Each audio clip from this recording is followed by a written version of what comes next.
sempre tive um contato muito forte com a arte, assim, desde que eu era pequeno, porque eu vim de uma família de artistas, muita gente da dança, mas a música sempre teve muito presente na minha infância, assim. E aí, desde pequeno, eu comecei a aprender a tocar uns instrumentos. Eu, quando eu era pequeno, quando eu era criança, eu nunca me interessei em aprender nenhum instrumento, nem a desenhar, nem a... O que depois se tornou um problema porque eu senti essa falta de alguma coisa que suprisse esse vácuo, ao mesmo tempo que eu não sabia exatamente o que era, porque eu nunca tinha vivenciado, nunca tinha tido nenhuma experiência nesse âmbito da arte, né? A arte entrou na minha vida, eu acredito que mais ou menos quando eu tinha uns 8 anos, através da música, né? Foi quando eu comecei a querer tocar violão. Eu acho que de pessoas, assim, que eu via mesmo fisicamente tocando, eu acho que o meu pai, apesar dele não morar comigo e nunca ter morado, os contatos que eu tinha com ele tava sempre tocando e tal, e eu achava massa, assim. Eu acho que começou por aí, assim, não tinha grandes pretensões com isso, não. Bem, eu diria que essa minha relação com a arte, pensando muito no que eu consumi, né? Muitos desenhos animados, consumi muitos filmes, são produtos que, por mais que não sejam exatamente necessariamente artísticos, não é? Tiveram uma influência estética em mim muito grande. Mas eu diria que, no ponto de vista, assim, dessa linguagem da música, minha relação com ela, assim, começou a partir do momento em que eu passei a querer escutá-la, né? No sentido de que, sei lá, eu ouvia música muito mais a partir de impulsos e, sei lá, dos meus pais ou do meu irmão, enfim. Mas, não sei, a partir desse momento em que eu comecei a ter essa vontade de escutar música, eu também passei a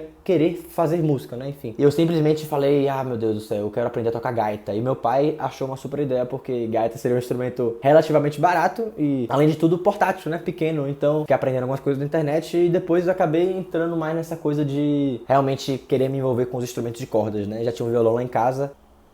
Fiz parte de um coletivo de artistas no meu colégio, que foi muito importante para mim, onde a gente tinha contato com as diferentes artes. Eu treinei muita coisa de performance, de arranjo, idealização artística. E aí eu comecei a perceber que eu gostava muito de escutar música e que aquilo me tocava de uma maneira diferente de outras coisas da vida. E aí que eu comecei a me colocar nesse lugar de e se eu não só ouvisse, mas tocasse? Ao mesmo tempo que eu comecei a pensar isso um pouco tarde, né? De tocar alguma coisa lá pros meus 17 anos. E uma coisa que fez toda a diferença nesse sentido foi um primo meu, chamado Marco Brocchini. E ele fez esse papel de me erguer, assim, de me botar pra cima, de falar, vai, treine, tipo, você consegue, tá ligado? É só você se dedicar a esse tipo de coisa, assim. E foi uma coisa que me salvou de um período meio foda, assim, né? Que é o ensino médio, terminar o ensino médio, você não sabe muito bem o que você quer fazer da sua vida. E depois dele tiveram outros personagens que fizeram isso, inclusive os próprios meninos da banda Tangolomangos. Me influenciaram muito. Brian Dumont mesmo, que é meu amigo há muito tempo, ele é da banda também. A gente começou a fazer aula juntos. A gente largou essa aula depois de um mês porque a gente percebeu que essa vontade na gente não ia assumir, a gente queria fazer isso de um jeito barato. Então a gente decidiu treinar em casa mesmo, ser nosso próprio professor, o que desde então tem dado certo, né? Não desmerecendo quem tem professores nem nada disso, mas é porque, enfim, a aula era R$400 por mês.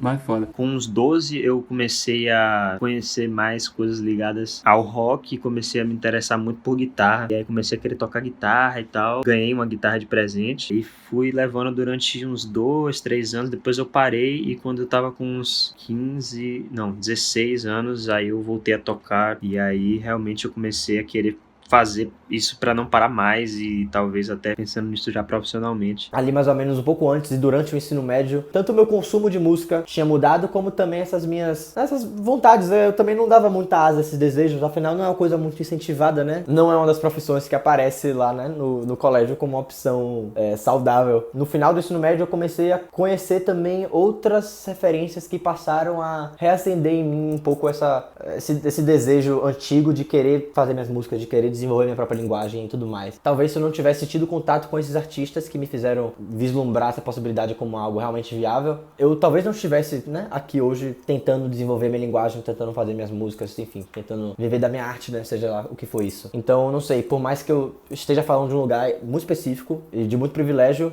eu não sei, é o tipo de coisa que me faz ver como a representatividade, né, ela é importante, tem uma carga, tipo, que pode realmente mudar vidas, né, no sentido de ter uma influência forte nas escolhas das pessoas. Eu citaria Raul Seixas, mexeu muito comigo, assim, as composições dele, sei lá, meio zoado, meio irreverente, assim, e tinha uma mensagem, assim, algumas coisas que me chamaram muita atenção, tá ligado? Umas coisas bem reflexivas, assim. Beatles foi uma banda que eu descobri na época que me surtou a cabeça, assim. Pra indicar uma coisa mais contemporânea, assim, eu indicaria uma banda que eu também conheci mais ou menos nessa época, que é uma galera lá de Fortaleza, chama Selvagens à Procura de Lei. Foi uma referência próxima, assim, né, galera de Fortaleza, nordestina, meninos, fazendo uma música que eu curtia. E nessa época eu já comecei a querer compor, principalmente, né? E hoje eu integro o Tangalomangos, é o meu projeto principal, onde eu pude ter mais contato com produção de áudio, com gravação e um pouco de composição também. Os meninos da banda também me influenciaram muito a continuar nesse caminho, continuar percorrendo esse caminho e me botaram muito pra cima de diferentes modos, né? Depois desse meu primeiro contato com a música, eu comecei a ter contato com outras coisas que também tinham a ver com a produção musical, mas não música em si, e dentre elas a produção de vídeos, né? É uma necessidade de cada banda ter alguma estética, alguma identidade visual, e eu sentia que eu tinha algumas ideias pra explorar nesse sentido, e eu quis fazer esse corre de aprender a fazer isso também, meio que tardiamente. Meu conselho pra quem quer fazer isso é corra atrás, velho, que só depende basicamente da sua vontade de fazer as coisas. Perpassa, né, questões sociais, questões de classe muito importantes que a gente não pode deixar de discutir nos dias de hoje, mas corra atrás, velho. Foda, né, o cara de camisa polo falando isso. Eu juro que eu não sou meritocrata, velho. Eu juro, mas correr atrás faz diferença, velho, acredite. A arte, na minha opinião, ela é algo que sempre esteve presente em nossa vida e que sempre esteve com a gente. Eu descobri a arte nos livros, nos filmes, e a música, ela foi o meio principal para eu me expressar artisticamente e que me inspirou a fazer esse trabalho que eu faço hoje com meus colegas da Tangalomangos. Valeu? Eu gosto de sol.